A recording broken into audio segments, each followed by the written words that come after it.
Rainbow Six Siege has been around for more than 5 years. Here's what it looked like when it first started out and released on December 2015, and here's what it looks like now. How on earth did we end up here?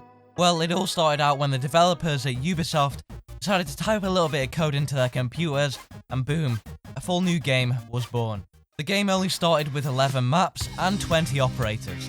Before we got access to the closed beta, E3 came along, and that's where the first ever fully baked potato was born that we'd ever see in the game. And then boom, it released on December 1st, 2015. The menus looked a little something like this, and well, the operator icons, they look like this. Around this time, players started to get a little bit of a strategy towards the game, which meant that thermite charges were placed on barricades left, right and centre, and pre-placed C4s and abilities were a trend. And then we had the first ever content expansion with Operation Black Ice. The map called Yacht came along and is probably one of the worst maps in casual to this day still. 2 new operators, Buck and Frost, did get released, and the spectator camera also got added, which meant you could watch your teammates potato with Buck's recoil in real time. And the Holy Black Ice camo was in fact added with the release of it, which meant you could buy the skin with Renown and apply it to all of your weapons in your arsenal. Next up, Ubisoft introduced Blackbeard and Valkyrie, the Navy SEALs, and I wish I had a time machine to go back in time and go to that day where they decided it was a good idea to add an operator with a ballistic shield on his weapon. And if one goes down, there's more. And that is of course where the history of Nerfbeard started. From then on, it went downhill for him. Charms also got added at a later date, which is the reason we all hate alpha packs. Hello, MP5 Black Ice!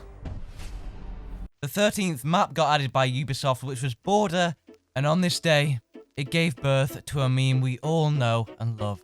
To this day, I still hear that noise in my sleep. Valkyrie wasn't too balanced either, as she did have 4 of her black eye cameras, and if we're talking about things that weren't balanced, all we have to do is remember the old leaning. And if you don't remember, it's best it stays that way. On top of that, headgear got added so you could now make your Montaigne look like a complete gladiator. Capitan Kavira came along with Skull Rain, and so did the map Favela, which is probably where spawn peeking originated to begin with. The angled grip got added as an attachment, which meant if you were bored with your vertical grip, you could switch to the angled one after you've bought it with your Renown. Yep, that's right, we bought attachments with Renown. Battle Eye got added, or did it? And hopefully that would have made it a little bit easier in your ranked games when playing your placement matches, and afterwards you would have received a beautiful rank icon to go with it. Then Skyscraper got released, but on top of that, we also got a rework for Bartley University, the map we all know and love. This day it is still not available in multiplayer. Along with the 2 operators Echo and Nirvana, the recourse started to kick in because the Bearing 9 was now a thing, and if you already have problems with the Buck AR, you can now watch everyone potato with the Bearing 9. But hey, if you don't like the Bearing 9, just switch back to your SMG-11 ACOG. We interrupt this broadcast with a very serious message. The SMG-11 ACOG has been removed from the customization option. And this is where all of the ACOG dramas started. If an ACOG got removed off a weapon, riots would be in the streets for days and days on end. It's a good job no more ACOGs get removed.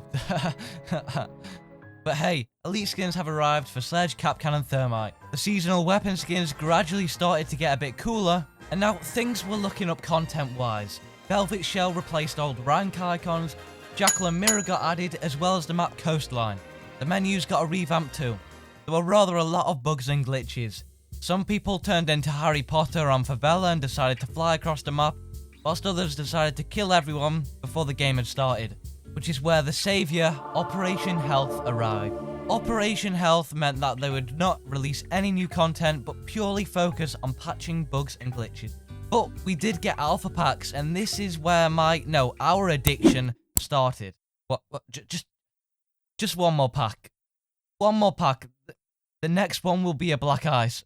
On top of that, hitboxes also did get a change, and Ashes till this day is still nowhere to be found. Not sure if they mentioned that.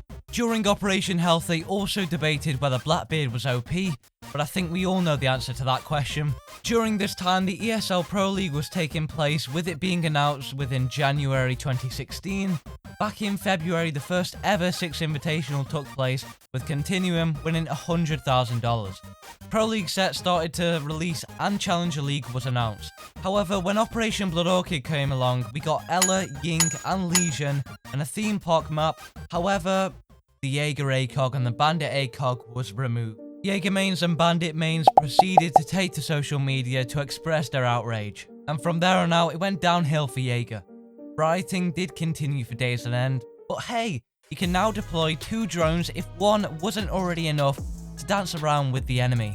Next up, Tower got added, a map that the majority of the player base hates still today. But the best part is, well, if your drone accidentally goes off the edge, watch out, it's gonna die. Well, many players do use it as an option to send their drone off there because they've realised what an awful map they're playing on. Vigil and Dokkaebi got added, which means you now have a new contact in your phone number that you can't block or remove. The Boss G did in fact come along with this as well. In February, the 2018 6 Invitational took place and Penta took home the trophy. And on the 20th of February, Rainbow Six Siege hit its all-time relevancy. Operation Chimera spawned in the most toxic meta we have ever seen in Rainbow Six Siege history. If you wanted to play a nice peaceful game of Siege, that went straight out the window as you'd be rushed by a Blitz, Jackal, Dokkaebi, Finker and a Lion within about 30 seconds of the round starting, which meant you were getting scanned, tracked and called by Dokkaebi at the same time. Next up, Villa got introduced and Clubhouse got a rework too. Maestro and Alibi were added, and this also means that Maestro brought along an Elder with an ACOG, which has around about 60 to 80 bullets in that can just mow you down. If you were looking for a sci-fi laser weapon, you found it.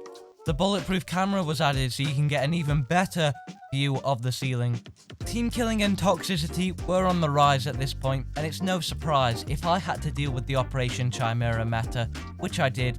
I can tell why. However, the pick and ban system was a brand new feature that got introduced, which meant that Jackal, Echo and Kavira were removed from the game. Good luck trying to play them. And coincidentally, Clash came along with Maverick, and Clash was also added to that list of operators that would get banned immediately. Hereford base was reworked, which turned out to be an even worse version of the old one. A new Madhouse event was added into Siege as an LTM mode, which is pretty much designed to give you nightmares for the rest of your life, and, well, you haven't even seen the skins yet. A defender called Cade got added into the game, and as well an attacker called Nomad did too, where she can pretty much send you flying through any wall she wants you to. And a map called Fortress did too, which might as well have been called Maze because nobody could find their way around it. And the store UI did get updated so you can buy all the cosmetics that you want to in one easy place. Then we moved on to Year 4, and during Year 4 we had operators such as Gridlock, Mozzie, Warden, Nock, Guyo, Amaru, Kali and Wamai all added in.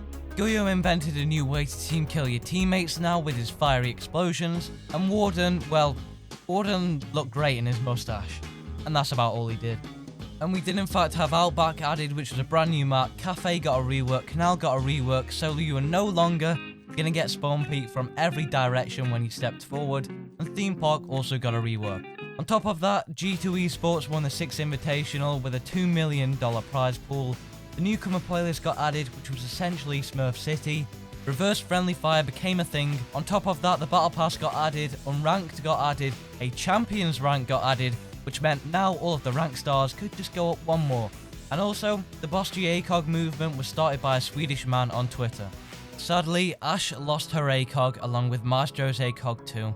It just keeps on happening. Casual changed to quick match because, let's face it was no longer casual. Throughout Year 5, operators such as Ayana, Oryx, Melusi, Ace, Zero and Aruni all got added into the game. Oryx meant that you can now mow down shields like there was no tomorrow. Many changes were made, such as Book losing his frag grenades, which Book mains still remember to this day. On top of that, Rainbow Six Siege hit 60 million players after recently passing 50 million. A proximity alarm was added, which makes a funny beeping noise. Ping 2.0 caused a lot of people to die from nowhere because a silent ping was going off and they had no clue. Map bans got added, which meant you'll never ever be playing Outback again, which isn't such a bad thing. A hard breach gadget got added, and new sites that look like this also got added to the game, and Doc's ACOG was completely wiped along with Rooks. And a run out timer was also added to further stop those toxic Doc mains. We had reworks such as Oregon, House, Chalet, Skyscraper, I remember the house map and it's changed, not for the best. Throughout that time, we had an absolute ton of events, limited time modes that took place all the way from the Madhouse event right up until the Road to SI 2021 event. Some of those events brought glitches along, whilst others brought a pink Tachanka along. And that's where we are now over 5 years later. Make sure to drop a like on the video and subscribe if you did enjoy and want to see more of this type of content. I'll catch you guys in the next one. Bye bye.